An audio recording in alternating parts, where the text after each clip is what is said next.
شما همراهان گرامی، حضور شما را برای شنیدن مجموعه پادکست طراحی سیستم‌های گزارش‌دهی مؤثر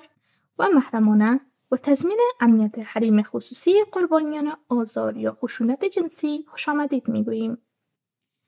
در بخش نخست بیان می‌شود که تجربه‌های زیسته در زمینه ایجاد سیستم‌های گزارش‌دهی برای قربانیان آزار جنسی در ایران محدود است و در نتیجه سیستم‌های گزارش‌دهی نسبتاً سازمان یافته وجود ندارد. سپس به شفاف‌سازی چالش‌ها و فرصت‌هایی که در کشورهای فارسی زبان به ویژه ایران وجود دارد و به اهمیت ابتدایی ایجاد فضای امن برای افراد آسیب دیده می‌پردازیم. در دنیای امروز جایی که صدای بازماندگان باید شنیده شود، نیاز به سیستم‌های گزارش‌دهی مؤثر و محرمانه بیش از هر زمان دیگر احساس می شود. زیرساخت‌های فرهنگی و اجتماعی حریم خصوصی و نیاز به مرکزیت بازماندگان باید مورد توجه قرار گیرد. همچنین در این بخش نمونه‌های موفق در کشورهای دیگر را مورد بحث قرار می دهیم تا بتوانیم از آنها درس بگیریم و مناسب‌ترین راهکارها را برای جامعه خود بومی‌سازی کنیم. با ما برای شنیدن این مجموعه از پادکست همراه باشید.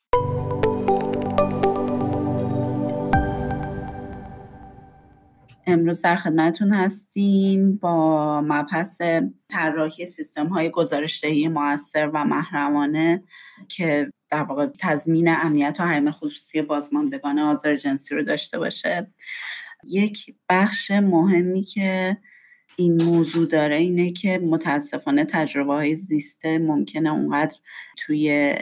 کشورهای فارسی زبان و از جمله ایران اونقدر نباشه. برای همین ما یه سری مثال‌ها رو داریم از جاهای دیگه و راجع به مثال‌هایی که نهایتاً در ایران وجود داره هم صحبت می‌کنیم.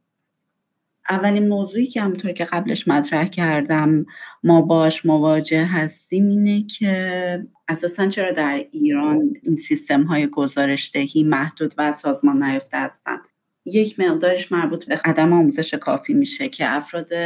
قربانی آزار جنسی به خاطر انگاره‌های فرهنگی که وجود داره، مثل اینکه سرزنش میشن، مقصر انگاری میشه در موردشون و از عواقب گزارش آزار جنسی در محیط کار زمانی که تهدید از دست دادن کار وجود داشته باشه گزارش آزار جنسی رو نمیدن یا به صورت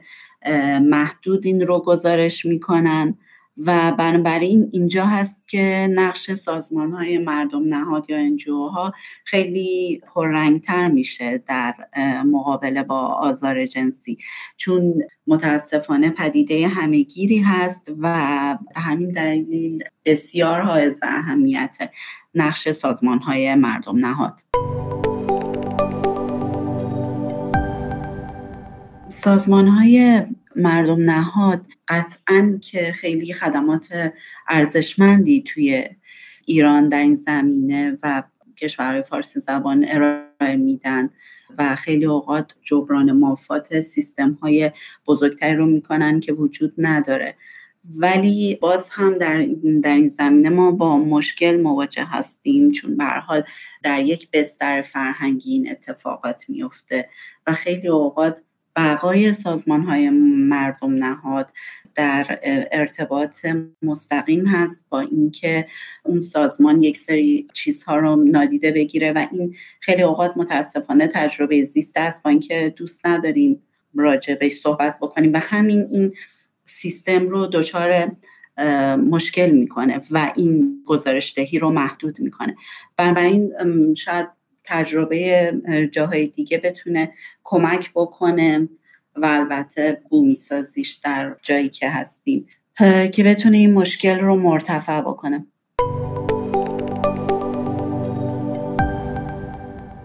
یه بخش خیلی مهمی در ارتباط با گزارش‌دهی بازماندگان آزار جنسی مربوط به بخش حریم خصوصی میشه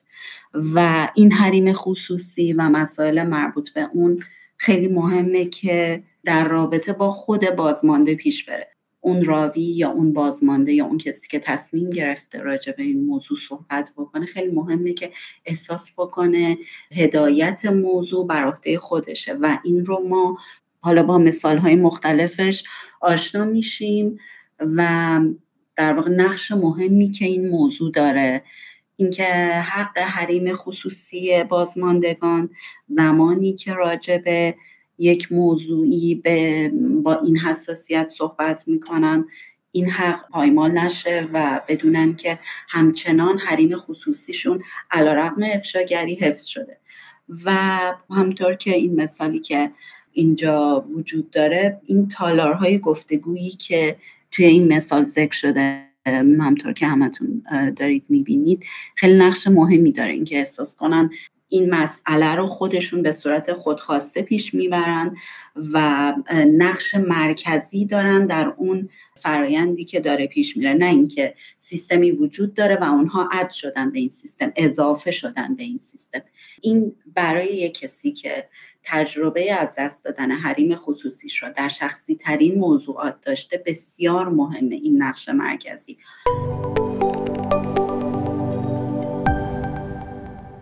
خب چطور این نقش مرکزی برای قربانی ایفا بشه و این حریم خصوصی حفظ بشه؟ خیلی گزینه‌های مختلفی وجود داره، همونطور که تفاوت‌های شخصیتی وجود داره بین افراد زمانی که در واقع گفتگوهای عادی دارن یا سر مسائلی که بار ذهنی کمتری براشون وجود داره صحبت میکنن، ما این تفاوت‌ها رو میبینیم. در مورد مسئله به این حساسیت هم این موضوع صدق میکنه و برای همین مهمه که گزینه‌های مختلفی برای بازماندگان وجود داشته باشه تا خودشون بتونن نحوه اون تعامل رو با ما انتخاب کنن. این تعامل میتونه به صورت نوشتاری باشه، در قالب یک فایل صوتی باشه، یا اینکه بعضیا گفتگوهای حضوری رو ترجیح میدن و این گفتگوی حضوری کمک بیشتری میکنه بهشون برای اینکه بتونن ابعاد موضوع رو واضح تر بکنن. و میزان بیان جزئیات در هر کدوم از این ساختارها خیلی میتونه وابسته باشه به اینکه اون تاثیر آزار جنسی و اون تجربه‌ای که از اون آزار با اون فرد باقی مونده به چه صورته و اینکه در واقع فسیلیتورها یا تسهیل کننده ها چه در قالب سازمان چه در قالب فرد باید بدونن که همین مشارکتی که بازمانده تصمیم گرفته در ارتباط با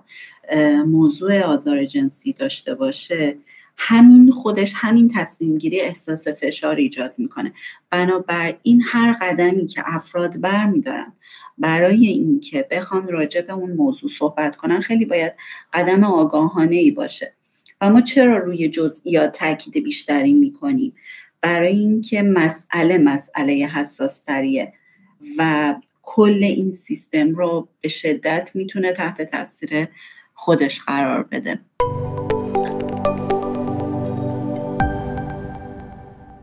یک بخش مهم اینه که ما خودمون مطمئن باشیم رضایت آگاهانه‌ای وجود داشته برای هر جزئیاتی که بازمانده با ما به اشتراک گذاشته و اول از همه بدونیم برای خود ما شخص ما واضح باشه وقتی میگیم که این باید با مرکزیت بازمانده پیش بره نه با مرکزیت سیستمی که ما طراحی کردیم. این مرکزیت اونجا مهم میشه که ما بدونیم اون کسی که داره تجربهش رو با ما شیر میکنه هدفش از اون مشارکت چیه و بدونه که از این تصویر از این روایتی که داره با ما به اشتراک میذاره چه جاهایی قرار استفاده بشه، چقدر ما روی این فوکس و تمرکز میکنیم، چقدر حریم خصوصیش به عنوان کسی که اومده و روایت کرده حفظ میشه. خیلی اوقات ما اوورلپ هایی داریم با موضوعات قانونی و زمانی که میخوایم راجع به این موضوع صحبت کنیم یا چیزی رو به اشتراک بذاریم در بخش‌های حقوقی باید یک سری مسائل واضح باشه و فشار این موضوع خیلی اوقات به بازمانده یا قربانی میاد و اینجا جاییه که اوضاع مقدار سخت میشه. اون چیزی که مهمه در مجموع این صحبت‌ها قرار بازمانده این حس رو نکنه که مرکزیتش از بین میره، که به خاطر ورود به یک سیستمی یا صحبت کردن یا راجع به یک موضوعی فشاری داره در ارتباط با اینکه باید نوع خاصی رفتار کنه. یکی از اون موارد خیلی مهم که اینجا باید بهش اشاره کنیم، ناشناس موندن اون کسیه که در واقع توی اون سیستم قرار گرفته و تصمیم گرفته با ما همکاری کنه.